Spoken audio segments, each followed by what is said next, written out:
e saj? Është trishtim.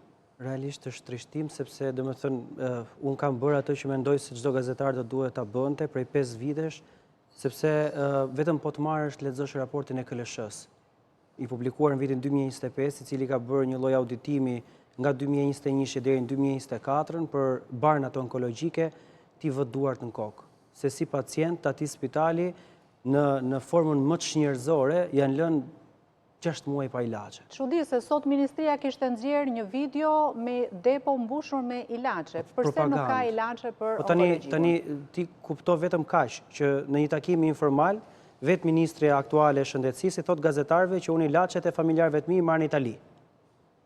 Vetëm kaq të kuptosh domethënë në çfarë vendi ne jetojmë. Pra sa qesharake është për njerëzit të cilët janë vetëdijsuar tashmë edhe shqiptarët, çdo njeri që takoj që ka probleme me spitalet, më thonë po i marrim ilaçet o në Greqi ose në Itali.